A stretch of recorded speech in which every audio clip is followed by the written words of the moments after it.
नमस्कार दोस्तों, आप सभी का स्वागत है आज की हमारी करंट अफेयर्स की इस क्लास में, जिसमें हम लोग करंट अफेयर से जुड़े हुए महत्वपूर्ण जो बातचीत है, उस पर चर्चा करेंगे और आपसे जानने का प्रयास करेंगे कि कौन-कौन सी ऐसी खबरें हैं, जो करंट अफेयर्स के लिहाज से इम्पोर्टेंट है। वो सभी पॉइंट्स आपके सामने मैं रखने जा रहा हूँ। आप सब लोग इस क्लास को बहुत अच्छे ढंग से देखिएगा। महत्वपूर्ण पॉइंट्स को मैं कवर आपके सामने करने जा रहा हूँ। चलिए शुरू करते हैं आज की क्लास।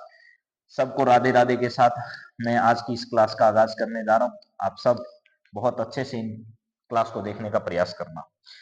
सबसे पहले जैसा कि हम लोग हमेशा कहते हैं, जो रातों को कोशिशों में गवा देते हैं वही सपनों की चिंगारी को और हवा देते हैं। ये याद कर लीजिएगा, इसीलिए मैं रोज रोज इसको चेंज नहीं करता हूँ। एक ही लाइन आप लोगों के सामने हमेशा आती है, जो रातों को कोशिशों में गवा देते हैं वही सपनों की चिंगारी को और हवा देते हैं। इसके बाद हम लोग सीधे लौटते हैं पहले पॉइंट्स पर। आज की क्लास का फर्स्ट पॉइंट जो है वो क्या है? वो है मिशन मौसम। क्या है? मिशन मौसम जो है, इस पर हम लोग चर्चा करेंगे। क्या है मिशन मौसम और उससे जुड़ी हुई क्या खबरें हैं? देखिए, अभी हाल ही में हमारे मौसम विज्ञान जो है, यानी जो हमारा मौसम की पूर्वानुमान करने का केंद्र है, उसके कौन से कितने वर्ष पूरे हो चुके हैं, उस अवसर पर उपलक्ष्य पर आयोजित कार्यक्रम के अंदर देश के प्रधानमंत्री द्वारा क्या किया गया था?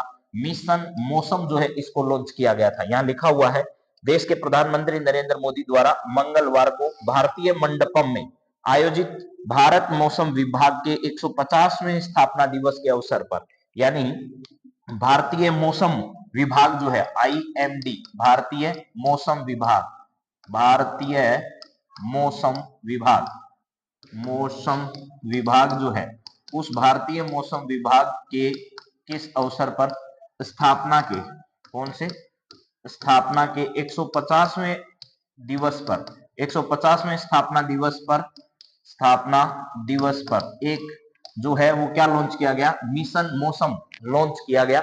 ये मिशन मौसम किसके द्वारा लॉन्च किया गया? तो ये देश के प्रधानमंत्री जो है उनके द्वारा लॉन्च किया गया। ये विज्ञान एवं मौसम विभाग के मंत्री हमारे हैं। इसके अलावा भारत मंडपम में इस कार्यक्रम का क्या किया गया था?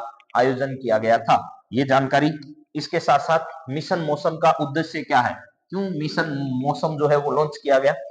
तो देखिए, नई तकनीकों के माध्यम से वायुमंडलीय डेटा को सटीकता से क्या किया जाएगा? जांचा जाएगा। यानी हमारे मौसम अनुमान लगाए जाते हैं, पूर्वानुमान लगाए जाते हैं। आपने कई बार न्यूज में देखा होगा, आज बारिश की संभावना, आज ये, आज वो है। तो ये पूर्वानुमान जो लगाए जाते हैं, इन्हीं पूर्वानुमानों को और ज्यादा सटीकता से हासिल करने के लिए मिशन मौसम जो है वो लॉन्च किया गया है। मिशन का ध्यान वायु गुणवत्ता डेटा को बेहतर बनाने और इसे आम जनता और संस्थानों तक पहुंचाने पर होगा। मिशन मौसम भारत को जलवायु परिवर्तन के खतरों से निपटने में सक्षम बनाएगा। यानी मिशन मौसम भारत को जलवायु परिवर्तन जो है उसके खतरों से निपटने के लिए क्या बनाएगा? ज्यादा सक्षम जो है वो बनाएगा। इसके अलावा हम मौसम मिशन की बात करें तो आपके सामने है, देश को मौसम के लिए तैयार होने और देश को क्लाइमेट स्मार्ट बनाने की प्लानिंग है। इसमें वेदर मॉनिटरिंग जो है वो पूरी की जाएगी। इस वेदर मॉनिटरिंग के द्वारा टेक्नोलॉजी का उपयोग किया जाएगा, जिसमें नेक्स्ट जनरेशन रडार, सैटेलाइट और आई परफॉर्मिंग सुपर कंप्यूटर क्या है? शामिल है। इसे भारत को क्लाइमेट चेंज के प्रभावों को कम करने और नेचुरल डिजास्टर से बेहतर तरीके से निपटने में क्या मिलेगी? मदद मिलेगी। यानी मिशन मौसम जो है वो बेहतर मौसम जानकारियों के लिए बनाया गया है। क्या है? बेहतर मौसम मौसम जानकारी के लिए क्या किया गया है? तैयार किया गया एक मॉनिटरिंग टेक्नोलॉजी सिस्टम है, वेदर मॉनिटरिंग टेक्नोलॉजी है, जिसमें हम लोग क्या करेंगे? नेक्स्ट जनरेशन के रडार और सैटेलाइट्स का उपयोग करके आई परफॉर्मिंग सुपर कंप्यूटर भी इसमें क्या किए गए? शामिल किए गए हैं। ठीक बात है। अब है मौसम जो डिपार्टमेंट हमारा है, उसने विजन 200 2047 यानी आईएमडी विजन 2047 एक डॉक्यूमेंट जारी किया गया देश के प्रधानमंत्री द्वारा। इसमें प्रधानमंत्री ने क्लाइमेट चेंज के लिए आईएमडी विजन 2047 डॉक्यूमेंट भी क्या किया है? जारी किया है। मॉडर्न वेदर मैनेजमेंट सिस्टम को लागू करने के लिए मददगार होगा। इस डॉक्यूमेंट में मौसम के पूर्वानुमान का प्रोसेस, कृषि आपदा प्रबंधन और इसके साथ साथ मेरे दोस्तों आपको ध्यान रखना है कि यहां पर उद्योग के लिए समाधान और जलवायु परिवर्तन को कम करने की प्लानिंग का क्या है? एक ब्लूप्रिंट जो है वो इसके द्वारा क्या किया गया है? तैयार किया गया है। यानी सीधी सी बात है, एक डॉक्यूमेंट जो है वो जारी किया गया है विजन 2047 नाम से, मिशन मौसम जो है वो एक पूरा प्लानिंग है जिसके तहत बेहतर मौसम जानकारियों को अलग अलग प्रकार के रडार सिस्टम और टेक्नोलॉजी का उपयोग करते हुए तैयार किया गया है। ठीक बात है सर। इसके साथ इसके सवालों पर नजर डालें तो पहला सवाल है मिशन मौसम का उद्देश्य क्या है? तो यही है प्राकृतिक आपदाओं से बचाव के लिए शारीरिक सुरक्षा प्रदान करना, मौसम के प्रभावों को बेहतर ढंग से समझना और क्लाइमेट स्मार्ट बनाने के लिए योजना बनाना। ये एकदम सही है। ठीक है। इसके बाद में है प्रधानमंत्री नरेंद्र मोदी भारतीय मौसम विभाग के 150वें स्थापना दिवस के कार्यक्रम में कहां पर शामिल हुए? तो भारत मंडपम नई दिल्ली के अंदर इसका आयोजन किया गया। कहां? भारत मंडपम नई दिल्ली के अंदर इसका क्या किया गया? आयोजन किया गया। भारतीय मौसम विभाग जो है आईएमडी का कौन सा स्थापना दिवस अभी हाल ही में मनाया गया? तो आपको पता है 150वां स्थापना दिवस इसका क्या किया गया? मनाया गया। 150वां स्थापना दिवस मनाया गया। इसके बाद अगली बातचीत सर, प्रधानमंत्री नरेंद्र मोदी ने आईएमडी विजन 2047 डॉक्यूमेंट किस उद्देश्य से जारी किया? तो यहां पर है क्लाइमेट चेंज के प्रभावों को कम करने और आधुनिक मौसम प्रबंधन प्रणाली को लागू करने के लिए इसको क्या किया गया? जारी किया गया। एक बार पूरी जानकारी मैं बता देता हूं। आईएमडी भारतीय मौसम विभाग जो है इसका 150वां स्थापना दिवस अभी हाल ही में मनाया गया। ये कार्यक्रम भारत मंडपम जो है इसके अंदर कहां पर? नई दिल्ली में आयोजित किया गया। नई दिल्ली के अंदर क्या किया गया? इसका आयोजन किया गया। इस कार्यक्रम के अंदर मौसम विज्ञान विभाग के मंत्री जो हैं वो हमारे जितेंद्र सिंह हैं। विभाग के मंत्री कौन है? जितेंद्र सिंह। वो भी इस कार्यक्रम में क्या रहे? उपस्थित रहे। इसके लिए 150 का एक स्मारक सिक्का भी क्या किया गया? स्मारक सिक्का भी जारी किए गए। स्मारक सिक्के भी इस समय जारी किए गए। और एक जो मिशन लॉन्च किया गया उसका नाम रखा गया मिशन मौसम। क्या है? मिशन मौसम जो है इसको भी इस समय क्या किया गया था? लॉन्च किया गया था। मेरे को लगता है कि पहले जो जानकारियां हैं 1 नंबर पॉइंट से संबंधित वो सारी आप लोगों को समझ में आ गई होगी। अब हम लोग नेक्स्ट पॉइंट की ओर बढ़ते हैं। अगला पॉइंट आपके सामने है 77वां भारतीय सेना दिवस। क्या है? 77वां भारतीय सेना दिवस। भारतीय सेना दिवस। थल सेना जो है उसका दिवस इस समय क्या किया जाता है? मनाया जाता है। थल सेना दिवस भी आप लोग कह सकते हो। आपको पता है जो सेना की कमांड जो है, सेना की क्या है? कमान की ट्रांसफर के उपलक्ष्य में, क्योंकि पहले जो है वो अंग्रेजों के हाथ में इस आर्मी की कमान हुआ करती थी। ठीक है। लेकिन बाद में क्या हुआ? भारतीय कमांडर पहली बार बना, भारतीय सेना प्रमुख जो वो पहली बार बना उसे कहा गया नेतृत्व ट्रांसफर। वो नेतृत्व जो ट्रांसफर हुआ उसी की खुशी में यह दिवस हमारे द्वारा क्या किया जाता है? मनाया जाता है। और पिछले दिनों आपको पता होगा कि सशस्त्र सेना झंडा दिवस भी मनाया गया था जो कि 7 दिसंबर को मनाया जाता है प्रति वर्ष। ठीक इसी प्रकार सेना से जुड़ा हुआ है थल सेना दिवस जो है अभी हाल ही में कौन सा मनाया गया? 77वां दिवस जो है वो मनाया गया 2025 में। ठीक बात सर। देखिए भारतीय सेना दिवस जो है, भारतीय सेना की स्थापना और 1949 में भारतीय नेतृत्व में इसके परिवर्तन के उपलक्ष्य में प्रतिवर्ष 15 जनवरी को यह दिवस क्या किया जाता है? मनाया जाता है। तो यह दिवस कब आता है? पहली बात यह ध्यान रखना है 15 जनवरी को यह दिवस जो है वो आता है। पहले हमारे यहाँ पर अंग्रेजों का शासन था तो अंग्रेजी कमांडर बनते थे, लेकिन धीरे धीरे इसमें सुधार होने लगा और भारतीय कमांडर भी इसमें बनने लगे। अगली बातचीत अगर की जाए तो 15 जनवरी के बाद अब क्या है? Field marshal K M Cariappa general Francis Bucher के बाद भारतीय कमांडर इन चीफ बने, जिसे सेना पर ब्रिटिश नियंत्रण क्या हुआ? समाप्त हुआ। मैंने यही कहा था पहले भारतीय कमांडर जो है वो बने थे कौन? के एम करियप्पा। के एम करियप्पा बने और उसी की खुशी में यह दिवस प्रतिवर्ष हम लोग 15 जनवरी को मनाते हैं। भारतीय सेना दिवस क्यों मनाया जाता है? पहला, नेतृत्व परिवर्तन का सम्मान है। सैन्य नेतृत्व में भारत की संप्रभुता और आत्मनिर्भरता का ये क्या कराता है? संस्मरण कराता है। बलिदान को मान्यता है, यानी देश की रक्षा के लिए सर्वोच्च बलिदान देने वाले सैनिकों को श्रद्धांजलि अर्पित की जाती है। देशभक्ति को बढ़ावा देने के लिए सशस्त्र बलों के प्रति सम्मान की प्रेरणा देता है और राष्ट्र के प्रति जिम्मेदारी की भावना को प्रोत्साहित करता है। फिर है राष्ट्रीय एकता।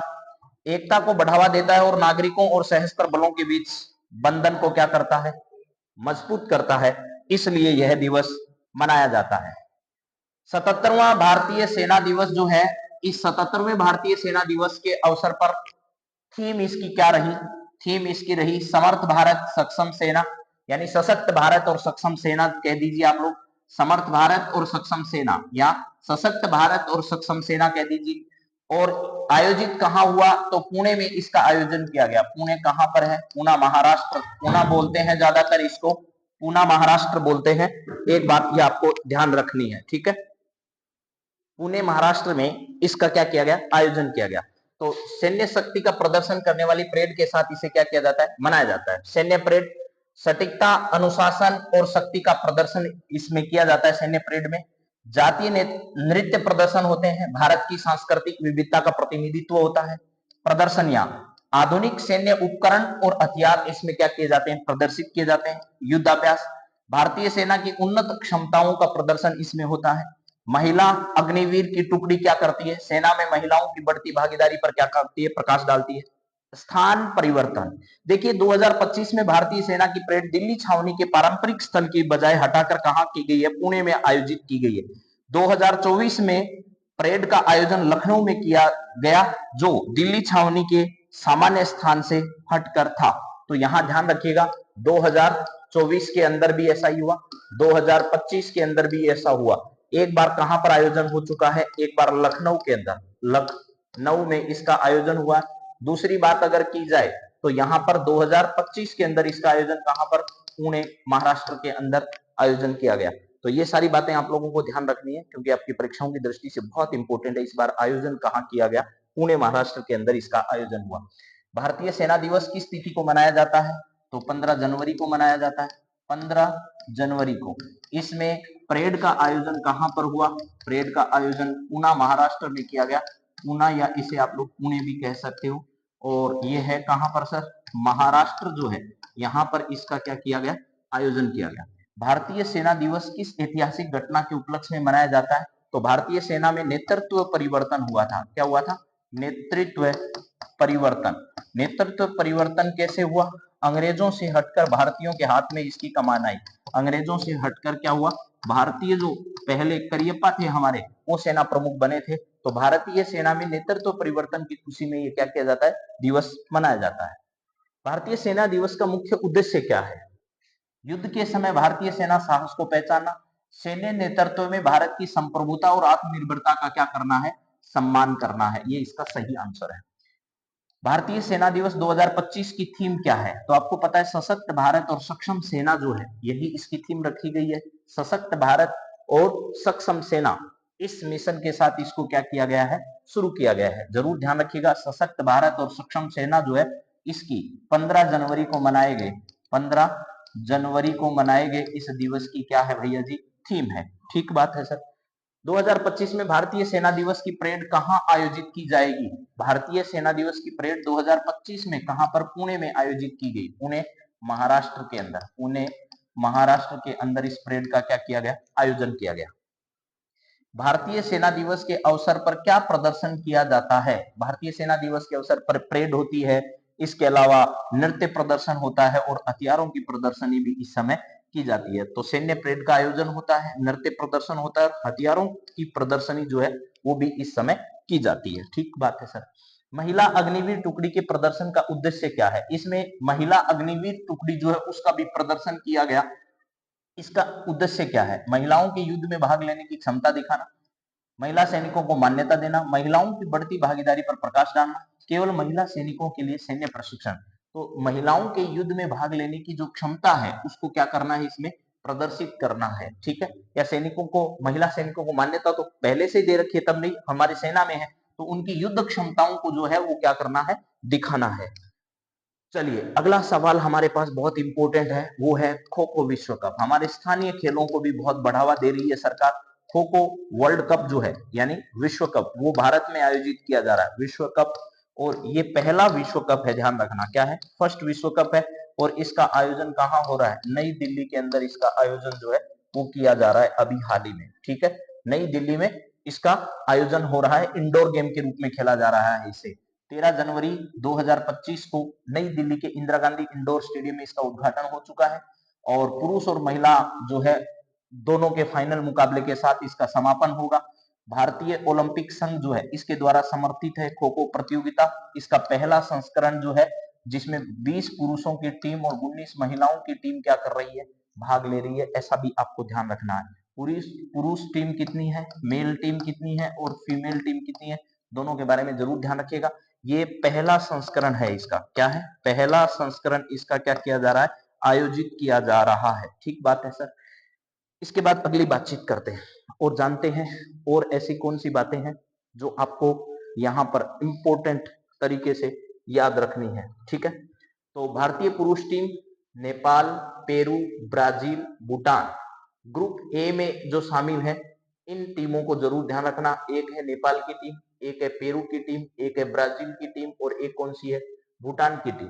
जबकि महिला Islamic Republican Iran, Malaysia, Republic of Korea के साथ ग्रुप ए में ही शामिल है, महिलाओं की टीम भी। दोनों जो है वो ग्रुप ए में शामिल है, पुरुष टीम भी और महिला टीम भी भारत की। प्रत्येक ग्रुप से शीर्ष 2 टीमें जो है वो क्वार्टर फाइनल के लिए क्वालिफाई करेगी। ठीक है, कबड्डी, खो खो और मलखम्ब जैसे अन्य स्वदेशी भारतीय खेल जो है उनके साथ बर्लिन 1936 ओलंपिक के मौके पर भी प्रदर्शित इनको किया गया था, लेकिन भारत के स्वदेशी खेल जो है इनको धीरे धीरे क्या किया जा रहा है, बढ़ावा दिया जा रहा है।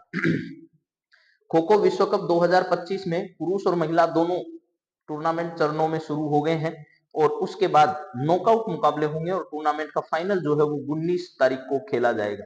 यानी 13 तारीख से लेकर के 19 जनवरी तक, 13 से 19 जनवरी 2025 तक इस खो खो विश्व कप का पहला संस्करण जो है वो भारत में आयोजित किया जा रहा है। आपके लिए इंपॉर्टेंट सवाल ये है बस। इसके बाद देख लीजिएगा सवाल, भारतीय ओलंपिक संघ के द्वारा समर्थित खो खो प्रतियोगिता का जो उद्घाटन समारोह है वो कब हुआ, तो उद्घाटन समारोह जो वो 13 जनवरी को आयोजित किया गया। कब, 13 जनवरी को उद्घाटन समारोह का क्या किया गया, आयोजन किया गया।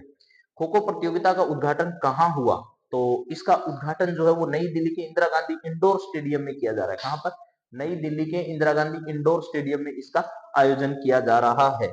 ठीक बात है सर। खो खो प्रतियोगिता के पहले संस्करण में कुल कितनी पुरुष टीमें हिस्सा ले रही है, तो मेल की 20 टीमें भाग ले रही है, मेल जो है उसकी 20 टीमें भाग ले रही है। और फीमेल की कितनी, महिला टीमें कितनी भाग ले रही है, तो 19 टीमें जो है वो फीमेल की भाग ले रही है, ये मैंने बताया। खो खो प्रतियोगिता का समापन जो वो 19 तारीख को किया जाएगा, 19 जनवरी को इस पूरी प्रतियोगिता का क्या किया जाएगा, समापन किया जा रहा है। तो मैं थोड़ा चेक कर लेता हूँ आप लोगों तक वीडियो एकदम सही क्वालिटी में आ रहा है, एकदम सही आ रहा है, आप लोग देखोगे तो अच्छा लगेगा मुझे लगता है। तो खो खो प्रतियोगिता का समापन भी याद हो गया, 19 जनवरी को होगा। उद्घाटन कब हुआ, 13 जनवरी को। 20 टीमें भाग लेगी पुरुषों की और 19 टीमें भाग लेगी किसकी, महिलाओं की। ठीक बात है सर। खो खो प्रतियोगिता का समापन किस प्रकार होगा, तो मेल और फीमेल जो है इन दोनों का समापन एक जो फाइनल है वो होगा। ठीक है, इस फाइनल के साथ ही इसका क्या कर दिया जाएगा, समापन कर दिया जाएगा। तो यहाँ पर महिला और पुरुष फाइनल के साथ ही इसका क्या हो जाएगा, समापन हो जाएगा।